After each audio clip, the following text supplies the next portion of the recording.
ان اللہ و ملائکتہ یصلون علی النبی یا ایہا الذین آمنوا صلوا علیہ وسلموا تسلیما الصلاۃ والسلام علیک یا سیدی یا رسول اللہ وعلی آلک واصحابک یا حبیب اللہ۔ سارے حضرات محبت سے درود شریف پڑھیے۔ الصلاۃ والسلام علیک یا نبی اللہ وعلی آلک واصحابک یا سیدی یا نور اللہ۔ تمام تعریفیں،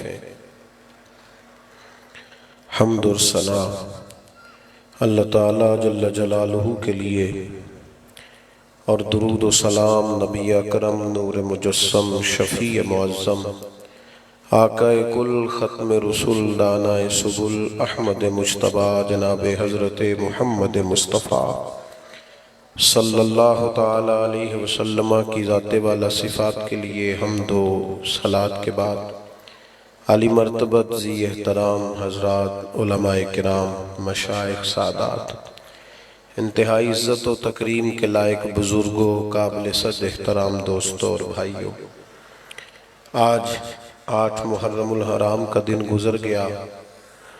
9 محرم الحرام کی شام طلوع ہوئی۔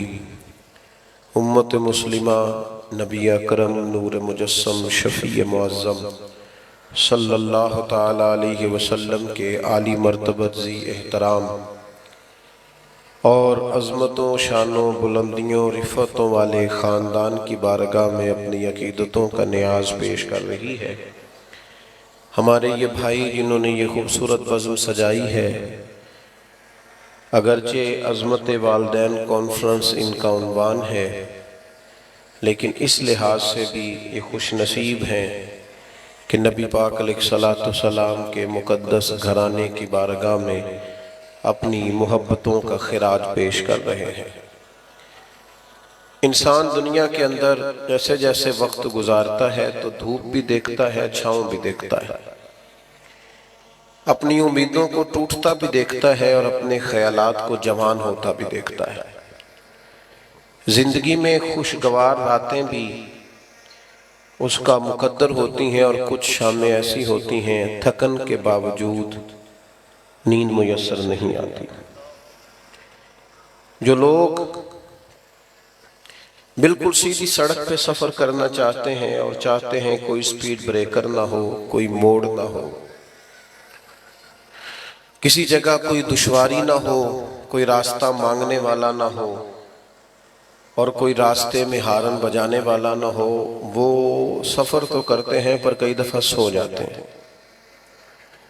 لیکن جن کو پتہ ہو کہ موڑ بھی کٹیں گے، سپیڈ بریکر بھی آئیں گے، راستہ بھی دینا پڑے گا، ان کی ذرا آنکھ کھلی رہتی ہے۔ وہ لوگ تازہ دم رہتے ہیں، شعوری بلندی میں رہتے ہیں اور فعال زندگی گزارتے ہیں۔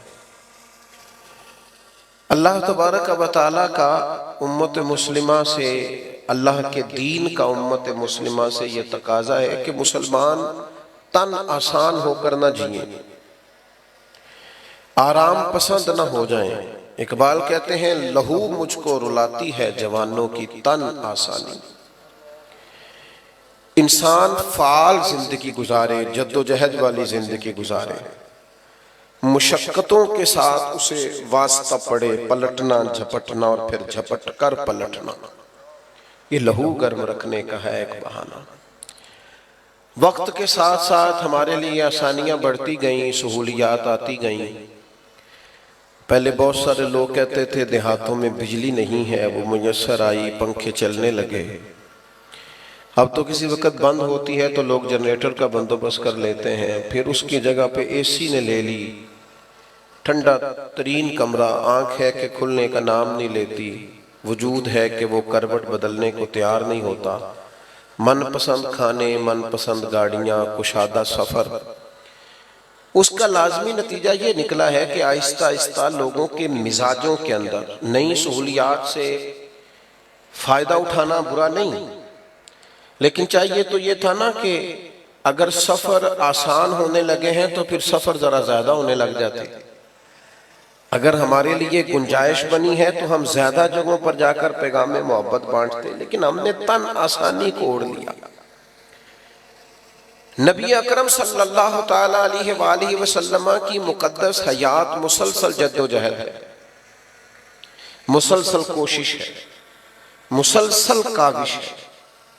رسول پاک علیہ السلام کی زندگی وداعیا الی اللہ باذنہ وسراجا منیرا، حضور داعی الی اللہ، ہر وقت لوگوں کو پیغام حق دے رہے ہیں، پیغام دین سنا رہے ہیں۔ ہر وقت فکر ہے محبوب کو کہ لوگ جلد از جلد اپنے دل بدل لیں، ایمان پکے کر لیں، سچائی، دیانت، امانت داری، وعدے کی پابندی، رزق حلال ہو، زبان اچھی ہو، اخلاق بہتر ہو، کردار سازی ہو، امت میں پاک پن ہو، وداعیا الی اللہ، اللہ کی طرف دعوت دے رہے ہیں۔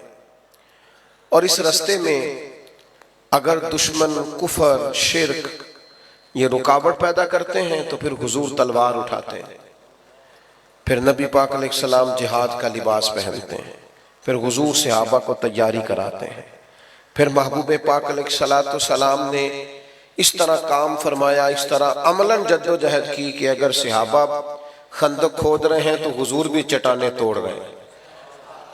جو چٹان صحابہ کہتے ہیں ہم سے نہیں ٹوٹتی تھی، وہ بھی مدینے والے محبوب نے ہمیں توڑ کے دی۔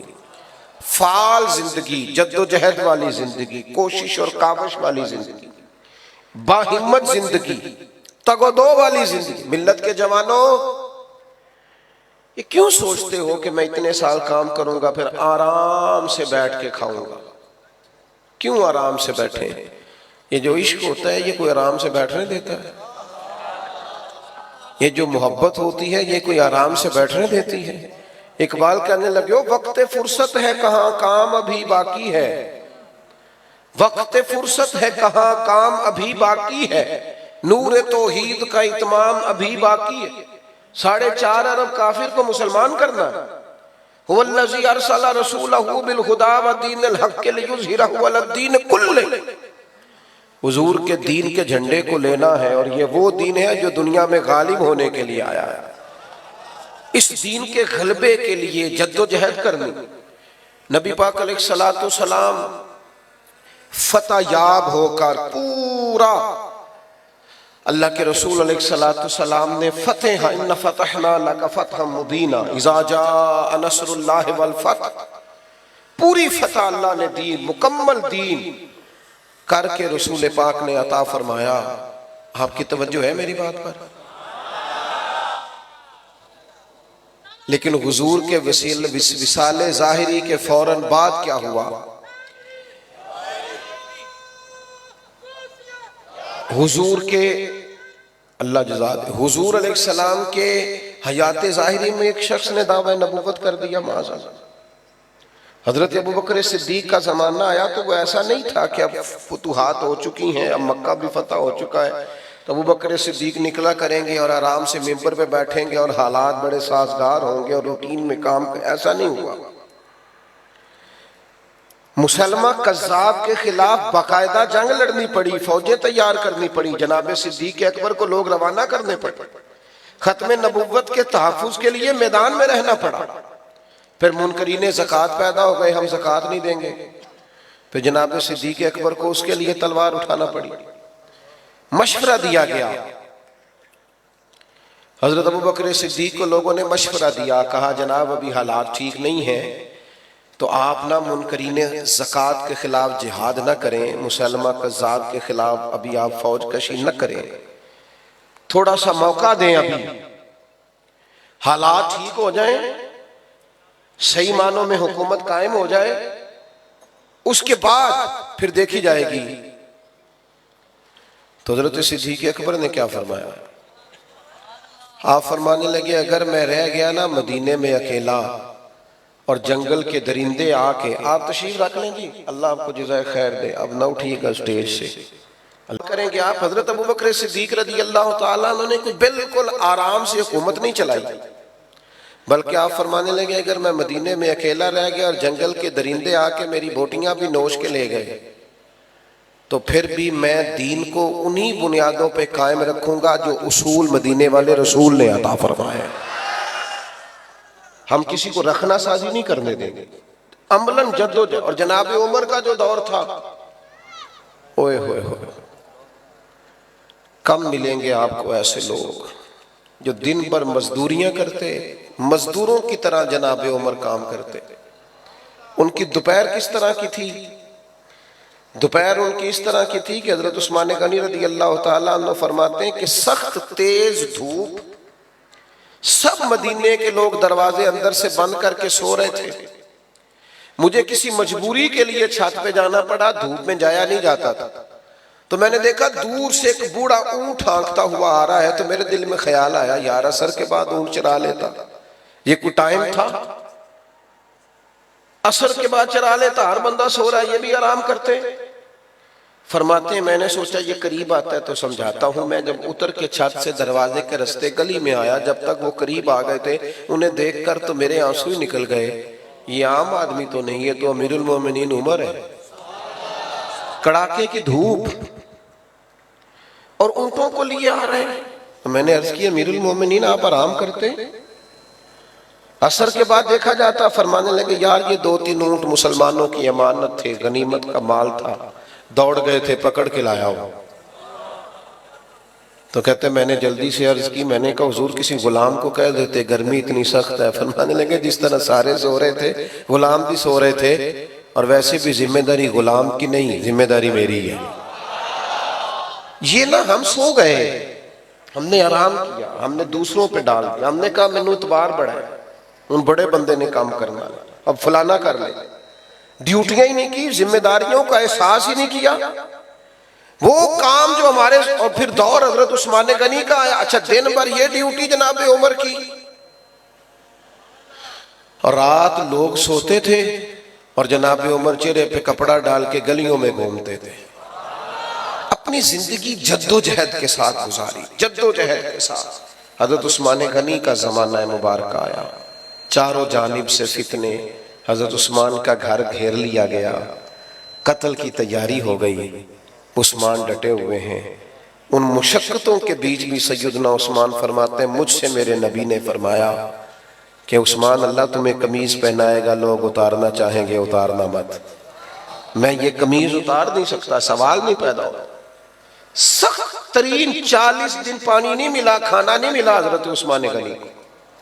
یہ شہادت گاہ الفت میں قدم رکھنا ہے۔ لوگ آسان سمجھتے ہیں مسلمان ہونا، زخم پہ زخم کھا کے جی، خونے جگر کے گھونٹ پی، آہ نہ کر لبوں کو سی، یہ عشق ہے کو دل لگی نہیں۔ تو نے آسان سمجھ لیا ہے۔ لوگ میں جی لاڈلا ہوتا ہوں فلانے کا، او تو گھر بیٹھا ہی لاڈلا بن گیا، تو کو نہیں لاڈلا۔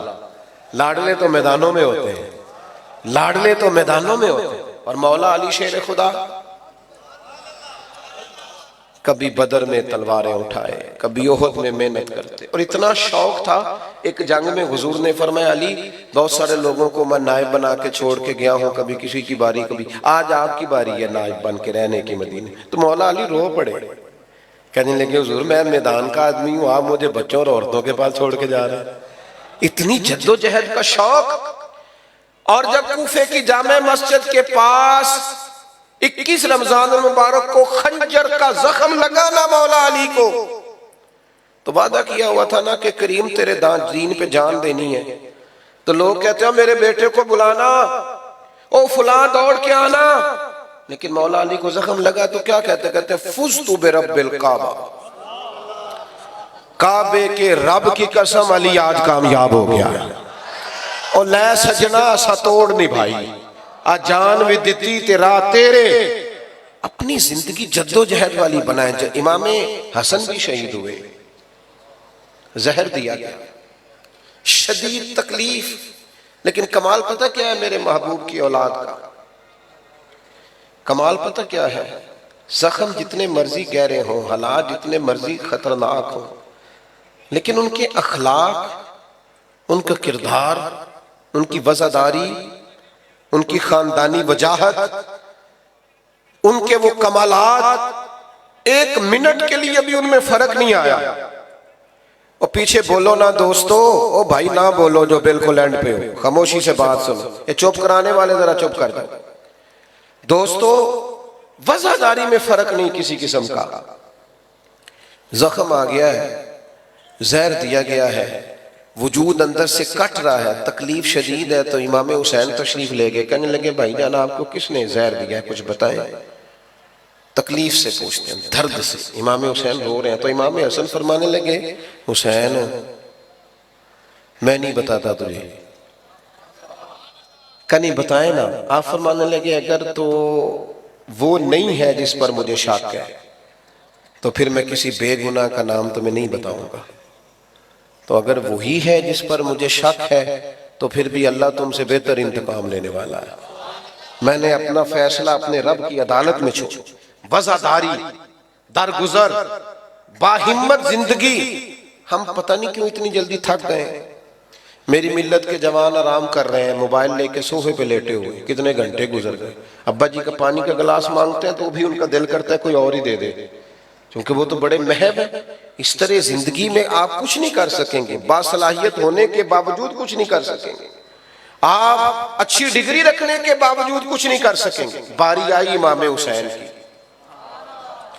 آج بڑے سارے لوگ ہیں وہ ہمیں بھی مشورہ دیتے ہیں، وہ کہتے ہیں جناب کمال بات ہے، صبح کسی شہر میں، دوپہر کسی شہر میں، شام کسی شہر میں، اور اتنی مشقتیں اور اتنی جد و جہد، آپ کے تو جمعے میں بھی ہزاروں لوگ آ جاتے ہیں، تو ٹھیک نہیں.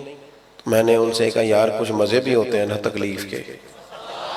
عدم سے لائی ہے ہستی میں آرزو رسول، دیکھو نا کہاں کہاں لیے پھرتی ہے جستجو رسول. یہ بھی تو ایک ذائقہ ہے نا، کبھی اس کے نام پہ کچھ مشقت بھی تو آئے نا، کبھی انسان کو محسوس بھی تو ہوگا. پھر لوگ کہتے ہیں سیاست کی بات نہ کریں، سیدھے سیدھے رہیں. اوہو سیاست کی بات کرنے سے لوگ سمجھتے ہیں موجودہ سیاست کے جو حالات ہیں اس دور میں سیاست میں ملوث ہونے کے ہم قائل نہیں، پر سیاست کا پتہ پورا ہے، کیونکہ سیاست دین سے الگ ہے کوئی نہیں. جدا ہو دین سیاست سے تو رہ جاتی ہے چنگیزی. امام علی مقام کو بھی مشورہ دیا گیا کہ مسجد نبوی شریف آپ کے پاس ہے، محبوب کے مقدس روزہ آپ کے پاس ہے، آپ یہاں تشریف رکھیں، آپ یہاں بیٹھیں. لیکن امام علی مقام نے فرمایا دین کی حدود پامال ہوتی ہوں اور میں بیٹھا رہوں. پہلے سفر کی مشقت، پھر وطن چھوڑنا پڑا، پھر امام علی مقام کو کھانا اور پانی بند کر دیا گیا. پھر امام حسین رضی اللہ تعالیٰ عنہ کے سامنے ان کے شہزادے شہید ہوئے.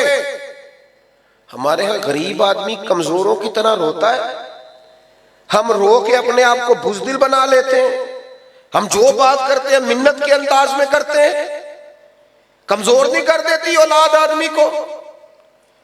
انسان بڑی جگہ پہ اپنے بچوں کے نام پر بلیک میل نہیں ہو جاتا، لیکن اپنے بچوں کی مقدس لاشوں کو اٹھا کے خیمے میں رکھ کے سیدہ کے بیٹے نے امامہ باندھا، تلوار لہرائی، گھوڑے پہ بیٹھے، اللہ اکبر کا نعرہ لگایا اور میدان میں آ کر خطبہ دیا.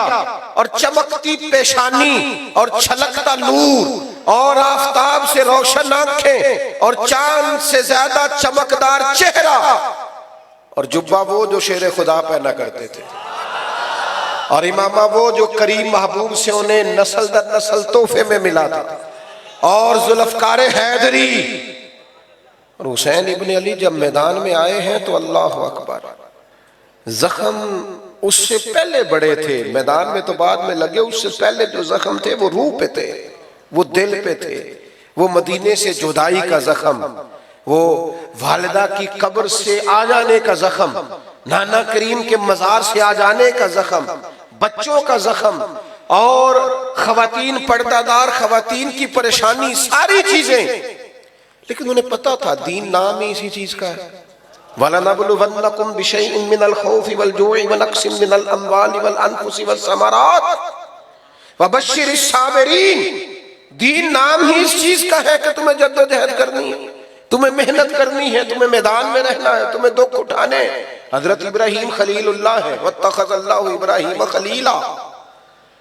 لیکن وہ جس طرح ہمارے ہاں بہت سارے لوگ لاڈلے بن گئے ہیں نا، خطیب کی تقریر سنو تو 2 منٹ لگتے ہیں جنت میں جانے میں، اور نعت خواں تو زیادہ جلدی لے جاتے ہیں، ان کی تو بالکل نیڑے ہے. اور آج کل چونکہ پہلے خطیب پاکستان ہوتے تھے، اب نقیب پاکستان بھی ہوتے ہیں، تو ان کی اگر آپ بات سنیں تو وہ تو کہتے ہیں میرا وجدان کہتا ہے. وہ تیرا وجدان کی ہوں ہے؟ میرا ذوق کہتا ہے. تیرا ذوق کیا ہوتا ہے؟ تو اللہ رسول کی بات کر. دین ذوق کا پابند نہیں، دین کتاب و سنت کا پابند ہے. تیرا ذوق کہتا ہے تو تفضیلیوں کی بات کر دے، رافضیوں خارجیوں کی کر دے. تیرا ذوق کہتا ہے چے مالا دار. دین عقیدہ اور نظریہ کتاب و سنت کے پابند ہے، یاد رکھنا. وہ بس جی وہ چھوڑیں جی. ایک جگہ میں بھی تھا تو کہنے لگے تو اور کیڑی جنت دیاں کرنے گلا شعر سن رہے تھے. تو میں نے روک دیا. میں نے اسے کہا اسے جنت دیاں جدیاں اللہ نہیں جنت دیاں گلا کیتیاں قرآن پاک جدیاں گلا نبی پاک نہیں کیتیاں. پورا باب ہے حدیث پاک سے جنت دا باب پورا او دیاں جنت دیاں گلا اسی بھی کرنے. مذاق بنایا ہوا ہے. اپنی زندگی جد و جہد والی بناؤ. نوجوانوں زندگی میں طے کر لو ہم نے نوکری کرنی ہے. پہلے ماں باپ کی کرنی ہے، پھر بہن بھائیوں کی کرنی ہے، پھر محلے دار دوست احباب جس کو ضرورت پڑی ہم اپنی خدمات پیش کریں گے. بال بچوں کی کریں گے، ڈیوٹیاں کریں گے، خدمات کریں گے، آگے بڑھیں گے، دین کے لیے نکلیں گے. زندگی میرے اصحاب رحمت اللہ علیہ فرمایا کرتے اور زمین کے اوپر کام، نیچے جا کے آرام. جاگنا ہے جاگ لے افلاق کے سائے تلے، پھر حشر تک سوتا رہے گا خاک کے سائے تلے. مرنے سے لے کر قیامت تک سونا ہی سونا ہے نا. تو سونا راج کے سونا، اور انشاءاللہ بڑی سونی جگہ ملے گی سرکار کے صدقے. مومن کی جنت، مومن کی قبر جنت کے باغوں میں سے باغ ہے. یہاں اگر محنت کرو گے تقوی اختیار کرو گے تو جنت کا باغ، اور باغ بھی وہ جس میں آنکھ کھلے گی تو پہلی زیارت ہی مدینے والے رسول کی نصیب ہو. آج پھولے نہ سمائیں گے کفن میں آسی، قبر کی رات ہے ان سے ملاقات کی رات. تو جد و جہد، جد و جہد. آج کی رات کا، کل کے دن کا، پرسوں کی شب کا، پرسوں کے دن کا پیغام جد و جہد، عملاً جد و. اور ایک اور بات بھی امام حسین نے ہمیں یہ سبق دیا، سویرے نتیجہ نہ مانگ لینا محنت کر کے. کچھ لوگوں کو اگلے دن صبح سویرے رزلٹ بھی چاہیے. ہمارے جوان کہتے ہیں 12 سال سے کام کر رہا. تو میں کہتا ہوں بس میں اتنی دیر سے بس بھائی میں 6 ماہ سے آ رہا ہوں، بس اتنی جلدی. امام حسین رضی اللہ تعالیٰ عنہ خاندان سمیت شہید ہو گئے، پر یزید 4.5 سال حکومت پھر بھی کر گیا. 4 سے 4.5 سال یزید پھر بھی حکمران رہا، سویرے تختہ نہیں الٹ گیا. لیکن آج انقلاب کیا ہے؟ جو کسی حوالے سے یزید کے وکیل بھی ہیں نا، وہ بھی ذرا ڈر ڈر کے نام لیتے ہیں، ذرا سہم سہم کے، بچ بچ کے، اشاروں کنایوں سے، ہیں بھی تھوڑے سے زیادہ نہیں، کہیں بچ بچا کے نام لیتے ہیں. اور بابا جی سے پوچھنا عمر کتنی ہے؟ کہتے 60 سال. تو نام کیا؟ کہتے غلام حسین. رکھیا کنے؟ کہتے دادا جی نے. اس کا مطلب ہے 100 سال پہلے کے بابے بھی کہتے تھے آج پوتا ہوا ہے لیکن ہونا حسین کا غلام چاہیے، ہونا حسن کا غلام، حسن غلام حسین. یہ مزاج تھا نہ زیاد کا وہ ستم رہا، نہ یزید کی وہ جفا رہی، جو رہا تو نام حسین کا جسے زندہ رکھتی ہے کربلا. اور انسان کو بیدار تو ہو لینے دو.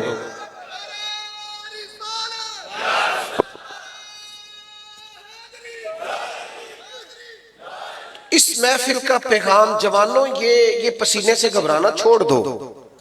یہ اچھا میں پریشان ہو جاتا ہوں. پہلے ڈاکٹر لوگوں سے کہتے تھے آرام کرو، اب جو بھی جاتا ہے کہتے ہیں کوئی کام کرو. ہاں کہتے ہیں کوئی کام کرو، سویرے سیر کیا کرو، کوئی سیڑھیاں چڑھا کرو، کوئی تمہارا وجود ہلکا ہو. سب سے میرا ایک دوست ہے لاہور میں، بڑا پیار ہے، بڑا پیار ہے. تو صحت بہت زیادہ ہے، وجود بہت زیادہ پھول گیا ہے. تو کہتے میں ڈاکٹر کے پاس گیا، بڑی زیادہ فیس تھی اس کی. تو میں نے اس سے جاتے ہی کہا کہ یہ میرا مسئلہ ہے، سانس پھولتا ہے، طبیعت خراب رہتی ہے. تو کہتے ڈاکٹر مجھے کہنے لگا وزن کم کرو. کہتے میں نے آخیا تو میں نے کار بھی پتا سی وہ پیسے کس چیز کے دیے ہیں، یہ تو مجھے پتا تھا گھر میں. مسئلہ کیا ہے؟ تو کہتے ڈاکٹر صاحب پھر مجھے کہنے لگے جی کار پتا سی تو پھر عمل کرو. عمل کرنا دنیا میں سب سے مشکل. جد و جہد کریں، عمل کریں، اپنی زندگی عمل والی بنائیں، محنت، کوشش، ہمت، طاقت. میری والدہ صاحبہ کو گھر میں 7 بہنیں اور 3 ان کی بہویں. وہ جی آپ چھوڑ دیں کام اب ہم کرتے ہیں. تو میری اماں جی کہتی نہ بھائی ادیو ہے میں اپنا کام ہے والا میں آپ کرنا ہے. تو ایک دن گھر والوں نے ان سے کہا کہ کیا آپ کو کام پسند نہیں آتا؟ کہنے لگی نہیں، میرا فلسفہ یہ ہے کہ جو بیٹھ گیا پھر وہ بیٹھ ہی گیا۔ جب تک زندگی ہے بندے کو بیٹھنا ہمت کرے۔ آج کی اس بزم کا پیغام یہ ہے کہ اپنے اندر طاقت۔ اقبال کے بیٹے نے خط لکھا تھا اقبال کو، کہا تھا میں کسی سے تھوڑے پیسے ادھار لے لوں؟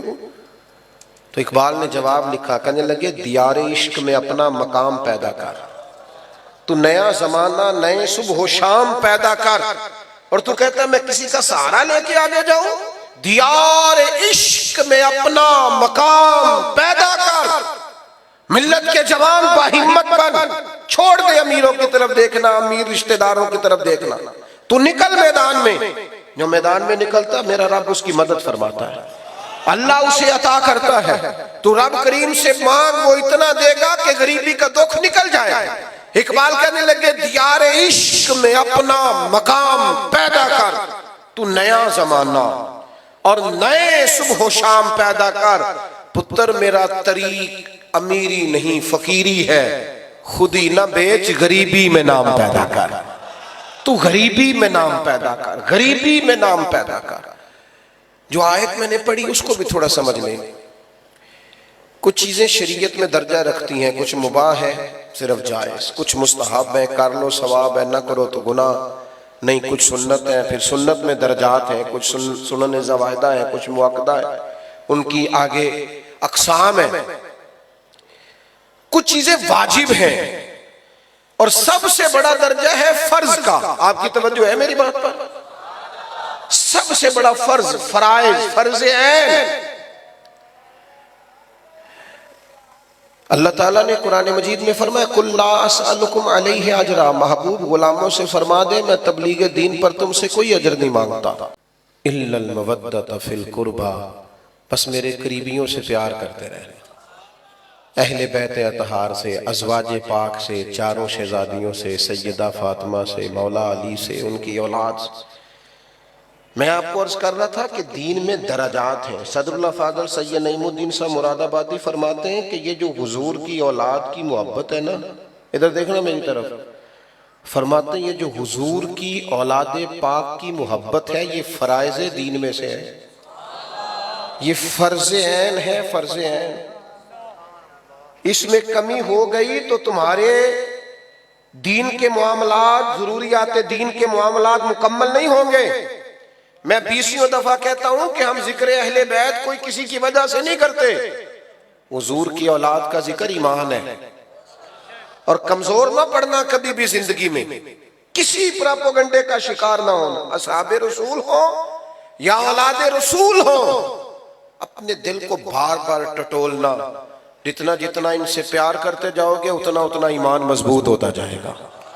اور آپ کبھی حضور کا وہ سمجھانا دیکھیں نا، سرکار کا وہ سمجھانا دیکھیں نا، حضور نے کس طرح، جو بہت باشعور آدمی ہے نا، جو چاہتا ہے نا میں بڑے عقلِ دلائل سے سمجھنا چاہتا ہوں، میں شعوری بات سمجھنا چاہتا ہوں، وہ بھی حضور کے اس فرمان پر کبھی غور کرے نا، تو وہ ساری باتیں جن کے پیچھے فلسفہ، حکمت، دانائی سمجھائی جا سکتی ہیں، وہ 2 جملوں میں حضور نے ساری باتیں سمیٹ دی۔ اللہ کے محبوب علیہ السلام فرمانے لگے اللہ سے محبت کرو کیونکہ وہ تمہیں رزق دیتا ہے، اور مجھ سے محبت کرو کیونکہ میں اس کا رسول بن کے آیا ہوں، اور فرمایا میرے اہل بیت سے پیار کرو کیونکہ وہ میری اولاد ہے۔ ہمارے جو اساتذہ کی اولادیں ہوتی ہیں نا، ہم ان کا بھی احترام کرتے ہیں، مشائخ کے بچوں کا بھی احترام کرتے ہیں۔ امام اعظم ابو حنیفہ شاگردوں کے ساتھ ایک جگہ باغ میں بیٹھے تھے، کچھ درسی کام ہو رہا تھا تو بچہ کو کھیل رہا تھا، وہ بار بار باغ میں آتا، امام صاحب بار بار کھڑے ہو جاتے تھے، بار بار، کئی بار ایسا ہوا، بوڑھے آدمی تھے، اٹھنا بیٹھنا، تو ایک شخص نے کہا حضور بس بھی کریں، یہ بچہ ہے پتہ نہیں کتنی دفعہ آئے گا۔ تو امام صاحب بڑی سنجیدگی سے، چہرے پر کیفیت بن گئی، فرمانے لگے 100 دفعہ بھی آیا تو میں کھڑا ہوں گا۔ حضور کیوں؟ فرمانے لگے میرے استاد جی کا پوتا ہے، تے اصلہ نال جے نیکی کریے تے وہ نسلہ تاک نہیں بھول دے۔ ہاں اصلہ نال جے نیکی کریے تے وہ ہم تو اساتذہ اور مشائخ کے بچوں کے ناموں پر نظریں جھکانے والے ہیں، یہ تو رسول پاک کی اولاد ہے، یہ تو نبی پاک کا خاندان ہے، کبھی بھی کمزور نہ پڑنا، یہ محبت فرائض دین میں سے۔ آج کل چونکہ ہر چیز بحث کے نام ہو گئی ہے اور ہر چیز پر اب بحث ہوتی ہے. چلو علماء کبھی احقاق حق کے لیے کر بھی لیں لیکن عوام ہر وقت ہی بحث کرتی ہے. خدا را پیار کرنا، محبت کرنا درد سے. 9-10 محرم کو نا روزہ رکھیں اور قرآن مجید کی خود تلاوت کریں. جتنا خود پڑھ سکتے ہیں نا. یہ آج کل یہ بھی بڑا مسئلہ ہے اصالہ ثواب کے لیے کسی سے لینا منع نہیں، لیکن یار تو خود بھی تو کچھ پارا پڑھنا کہ سارا دوسروں سے ہی تو نے مطالبہ کرنا. جتنا پڑھ سکتے ہیں خود پڑھیں. حلال طیب پاکیزہ پیسوں میں سے لنگر شریف بنائیں. تھوڑا بنا لیں، سادہ بنا لیں، لیکن طیب طاہر نظر پیش کریں. اور اپنے گھر میں امام حسین کے نام کا ذکر کریں. اپنے بچوں کو بٹھا کے حضور نے ہمارے ذمہ لگایا ہے کہ اپنی اولاد کو میری اولاد کی محبت سکھاؤ. اپنے گھر والوں میں بیٹھ کر بزم سجائیں. جو عنوان تھا اس پر بھی 1-2 بات کر دوں اگرچہ مضمون مکمل ہو گیا. ہمارے دوستوں نے عظمت والدین کانفرنس رکھی ہے. انسان کی نا کچھ کمائیاں ایسی ہوتی ہیں جو وہ سمجھتا ہے کہ یہ میری کل جمع پونجی ہے. یعنی کچھ جگہوں پہ نا بندہ فل انویسٹمنٹ کر دیتا ہے، ساری رقم وہیں لگا دیتا ہے، بعد میں وہ کہتا ہے ساری یہاں لگ گئی، یہ میری کل جمع پونجی. یہ جو اولاد ہوتی ہے نا یہ بندے کی کل جمع پونجی ہوتی ہے. یہاں مال بھی لگا ہوتا ہے اور آپ یقین کریں بچوں پہ لگا کے ماں باپ کبھی حساب بھی نہیں کرتے. بچے بعد میں کرتے ہیں حساب، ابا جی تو انہوں پرسوں ہی 5000 دیتا ہے، لیکن ابا جی کبھی حساب بچے کر لیتے ہیں کسی وقت. کبھی پچھتاوا نہیں ہوتا بندے کو اولاد پر خرچ کر کے کبھی بھی، بلکہ جس دن ابا زیادہ خوش ہوتا ہے اس دن بچوں کے لیے تحفے لے کے جاتا ہے. بچوں کے لیے. بعد میں بچے یہ کام نہیں کرتے، ان کے پھر یار ہو جاتے ہیں، دوست ہو جاتے ہیں، پھر ٹھنڈے علاقوں کا سفر ہوتا ہے، ان کے اپنے پروگرام ہوتے ہیں. انسان اپنی زندگی میں سب سے زیادہ میں نے دیکھا ہے چڑھتی جوانی میں بھی والد کہتا ہے یار عید آ گئی تو گھر والوں سے کہتا ہے میرے کپڑے نئے ہی ہیں، حالانکہ اس کی خواہشات ہے، کہتا ہے بچوں کے لے لو. پردیس میں 30 سال باپ چلا جاتا ہے کمبل نہیں بدلتے لوگ، جو جاتے ہی خریدا ہوتا ہے واپس آنے تک وہی ہوتا ہے. 30 سال ہو گئے کمبل نہیں بدلا، اور پیچھے کئی دفعہ گھر مرمت ہوا، وسیع ہوا، نیا بنا. سب سے زیادہ انویسٹمنٹ بندہ اولاد پہ کرتا ہے. مجھے سچ بتانا بندے کی اگر وہ کمائی ضائع ہو جائے جس پر اس نے سب سے زیادہ خرچ کیا ہو تو کتنی کو تکلیف ہوتی ہے. آپ کی توجہ ہے میری بات پر؟ تو اگر اولاد پر انسان سب سے زیادہ خرچ کرے اور اولاد ہی نافرمانی کرے، قرآن مجید نے کہا وَبِالْوَالِدَيْنِ احسانا، اپنے والدین کے ساتھ احسان کرو. نبی پاک علیہ السلام سے ایک نوجوان نے پوچھا تھا یا رسول اللہ میرے ابا جی مجھ سے پیسے مانگتے ہیں، حکم کیا ہے؟ سادہ سا جواب تھا دے دے یا نہ دے، دو ہی باتیں. والد صاحب پیسے مانگتے ہیں کیا کروں؟ سادی سی بات تھی نا دے دے یا نہ دے. تو حضور نے جو جواب دیا اس نے سارا مضمون مکمل کر دیا. محبوب فرمانے لگے تو بھی اپنے باپ کا ہے، تیرے پیسے بھی تیرے باپ کے ہیں. جب ہیں ہی اسی کے تو یہ تو نے کیا کہا دوں یا نہ دوں، ہیں ہی اسی کے، ہر چیز ہی اسی کی ہے. ہمارے ہاں کچھ بچے نا والدین کے پاس اس طرح جاتے ہیں رات کو جس طرح MBBS ڈاکٹر نہیں وارڈ میں جاتا. ابا جی کیا حال ہے، دوائی کھائی تھی، کوئی چیز تو نہیں چاہیے، تو ڈاکٹر ہے، تو یہاں ہیڈ آف دی ڈپارٹمنٹ ہے، پتہ کرنے آیا. وہ ان کے پاس بیٹھ، ان کے پیروں میں بیٹھ، انہیں وقت دے. تجھے پتہ ہے نبی پاک علیہ السلام نے فرمایا جنت ماں کے قدموں کے نیچے. حضور نے فرمایا جس کا باپ راضی اس کا اللہ راضی، جس کا باپ ناراض اس کا رب ناراض. بلے شاہ تو آسمانی اڈدیاں پھڑنا جیڑا گھر بیٹھا انہوں بڑھیا ہی نہیں.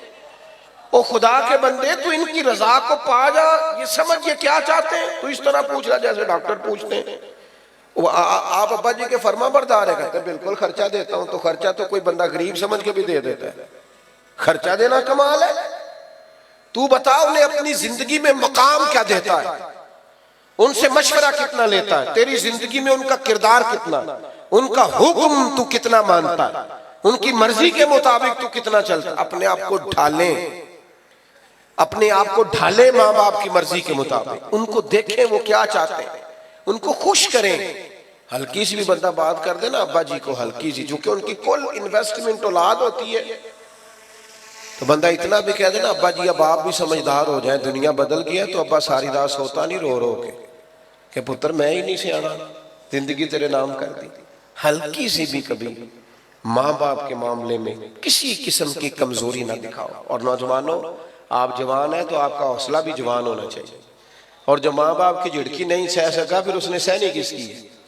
ان کی سہو، یہ ڈانٹ دے تو برداشت کرو، ان کے بارے میں اپنی طبیعتوں کو نرم کرو، اور 12 حقوق اعلیٰ حضرت بریلوی رحمت اللہ تعالیٰ علیہ نے لکھے ہیں جو ماں باپ کے وصال کے بعد بندے کی ذمہ داری ہیں: کفن دفن کا بندوبست، ایصال ثواب، دعائے مغفرت، اور ان کے رشتہ داروں سے اچھا سلوک، اور ان کے دوستوں سے اچھا سلوک۔ نبی پاک علیہ السلام نے فرمایا جو چاہتا ہے نا کہ وہ ماں باپ سے ان کی قبر میں بھی اچھا سلوک کرے، وہ ماں باپ کے دوستوں سے اچھا سلوک کرے۔ ایک نوجوان نے عرض کیا تھا یا رسول اللہ اگر ماں باپ چلے جائیں اور کچھ پچھتاوا رہ جائے، بہت سارے لوگوں کو رہ جاتا ہے، یار پتہ ہوتا اتنی جلدی چلے جانا ہے تو میں یہ کرتا، ماں باپ چلے جائیں پچھتاوا رہ جائے تو کیا حال ہے؟ تو حضور فرمانے لگے ان کے لیے دعائے مغفرت کار، اور اتنی کار امید ہے اللہ تجھے فرما برداروں میں درج فرما دے گا۔ الترغیب و ترہیب میں یہ حدیث موجود ہے۔ میرے بھائی، ماں باپ کے لیے اپنے دلوں کو نرم کر لیں، طے کر لیں کہ کبھی بھی ان کے سامنے آنکھیں اٹھا کے بات، اور آپ کو یقین سے کہوں جن لوگوں کو بندہ سب سے جلدی راضی کر لیتا ہے وہ ماں باپ ہے۔ اماں کو راضی کرنے میں 1.5 منٹ لگتا ہے، ابا جی چلو زیادہ ڈاڈے بھی ہوں تو 5-6 منٹ لے لیتے ہیں، زیادہ بھی ڈاڈے ہوں تو اس سے زیادہ۔ ایک ہمارے دوست ہیں پروفیسر صاحب ہیں، باتیں یاد آ رہی ہیں ورنہ ختم کرنے لگا تھا۔ وہ کہتے ہیں وہ پروفیسر ہے، کہتے ہیں میرے کافی سارے شاگرد گھر میں بھی نیچے ٹیوشن سینٹر بنایا، کافی سارے لوگ جانتے ہیں اور جمعہ بھی وہ پڑھاتے ہیں، کہتے ہیں ہر جگہ عزت ہی تو ابا جی نا جب بھی آواز بہت دیتے کہ او کاکا ادھر آئے نا، کہتے ہیں میرے شاگرد کھڑے ہوتے ہیں تو بندہ مطلب تھوڑا سا حضرت صاحب ہو تو وہ پھر حضرت صاحب بن جاتا ہے۔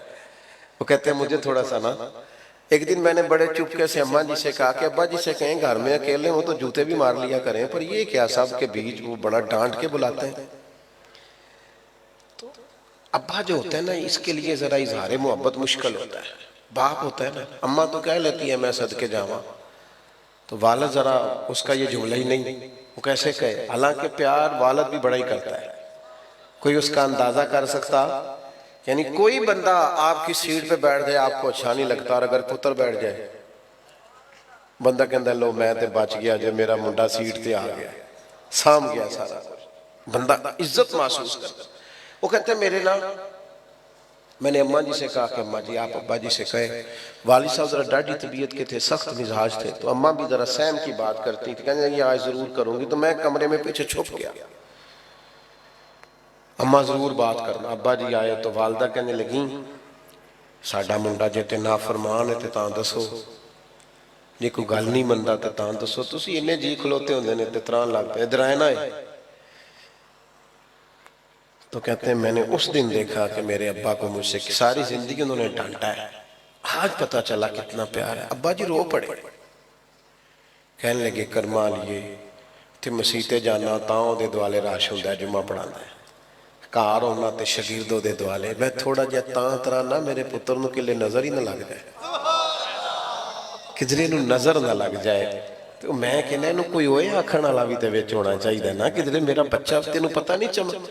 کہتے ہیں میں اتنا تڑپا کہ میں آ کے ابا کے پیروں سے لپٹ گیا، میں نے کہا ابا جی کمال ہو گئی، اتنا پیار۔ فرمان لگے تینوں پتہ نہیں ہو جدو جمعہ پڑھا رہا ہوں تو میں پڑھ کے انہوں پھوک رہا ہوں، میرے بیٹے نو کدھر نظر نہ لگا۔ تو میرے بھائی آپ اندازہ نہیں کر سکتے یہ لوگ کتنا چاہتے ہیں، اس لیے میں بڑی دنیا گھومتا ہوں، لیکن جب تک اماں جی تھی نا تب تک ماحول اور تھا۔ چھوٹے بھائی کو میں ٹیلی فون کرتا، میں کہتا میں فون کرانگا تو بوہا کھول چھڑی، انہوں نے پتہ نہ لگے، شوگر کے مریض کی آنکھ کھول